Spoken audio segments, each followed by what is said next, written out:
Hello, Year 11. We've now completed Key Topic 2, Hitler's Rise to Power, 1919 to 1933. We ended that with an understanding of how Hitler, by 1933, became Chancellor or Prime Minister of Germany. We now move to Key Topic 3, which is called Nazi Control and Dictatorship, 1933 to 39. So what I need you to do is just put a little introductory heading in your book, a mini title page if you will, that just says Key Topic 3, Nazi Control and Dictatorship, 1933 to 39. You might want to pause the video whilst you do this.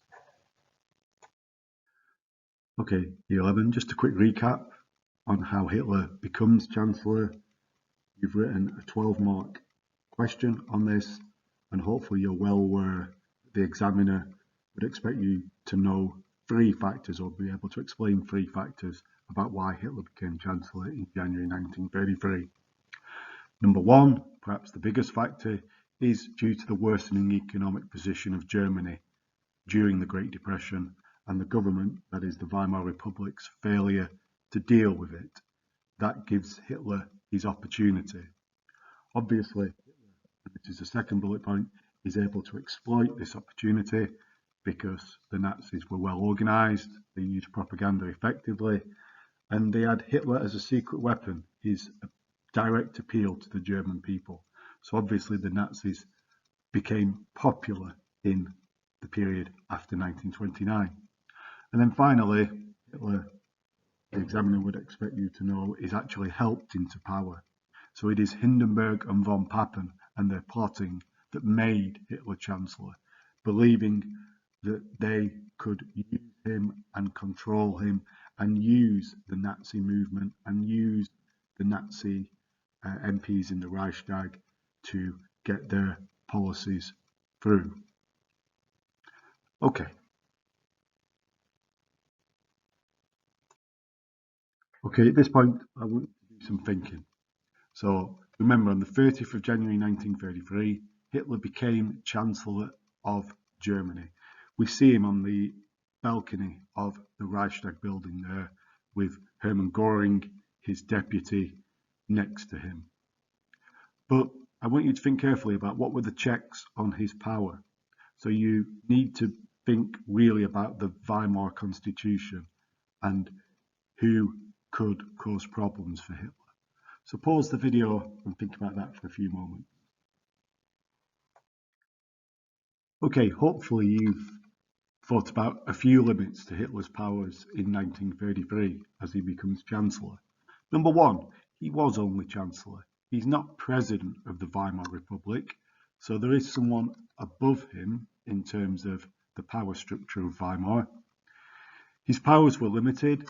There were only 3 Nazis out of 12 in the cabinet. That's the top of the government. Hitler owed his job to Hindenburg, so he could sack him. And Hindenburg was suspicious of Hitler. He didn't like Hitler, so perhaps had every reason to want to sack Hitler at the earliest opportunity. Germany was a democracy.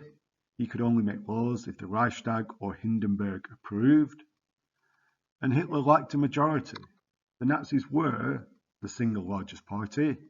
In November 1932, they got 196 seats, 33% of the vote, but there were still many forces stacked against them in the German parliament, the Reichstag.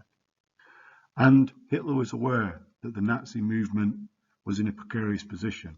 There was declining popularity. The Nazis had gained 37% of the vote, 230 seats in July 1932 elections. However, as we've just gone over, in November 1932, just 196. So perhaps if this trend continued, Hitler's influence would wane. So there are quite a few limits on Hitler's powers that hopefully you considered. So we'll move on to the next slide. We now move on to just a task for today. You need to put the heading Limits on Hitler's Power in January 1933. Then, in your own words, you need to explain why Hitler's power and influence was limited when he became Chancellor. So you need to try and sum up the obstacles he faces from within the Weimar Constitution and the issue of his declining popularity. So you perhaps need to pause the lesson here. You've obviously got those bullet points on the right that can help you out, but you need to produce your own summary paragraph, your own analysis of the weaknesses Hitler has in January 1933, the limits on his power. So I'll pause the video now, complete that, and then move on to the next slide. Okay, we're going to end by explaining what's in store for the next couple of lessons. So if you look at this slide, it outlines the steps Hitler takes to become a dictator in Germany. Now, just to define that term, a dictator is a ruler with total power over a country, typically one who has obtained that control by force. So in this final slide, I'm just going to take you through a kind of preview of the steps Hitler is going to take in 1933 onwards to transform himself from just Chancellor of Germany within a democracy, the Weimar Republic, to a man who assumed the title of Führer, or leader, with total, absolute control in Germany. So if you look at the purple steps at the bottom, Hitler always planned to destroy democracy by changing the Weimar Constitution from within. That was his plan dating back to his time in Landsberg prison after the Munich Putsch. So he wants to change the constitution to outlaw all other parties and have the Nazis as the only legal party within Germany and himself as the only acknowledged ruler.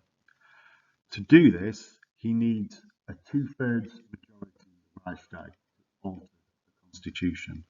So he holds another election in 1933.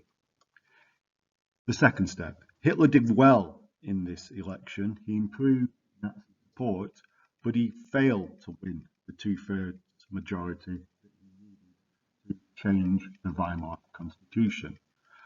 But he made deals with other parties and intimidated the opposition, yellow step, and he then uses this majority to pass what he calls an enabling act, which allowed him to ban all other parties and assume total control in Germany without any real opposition.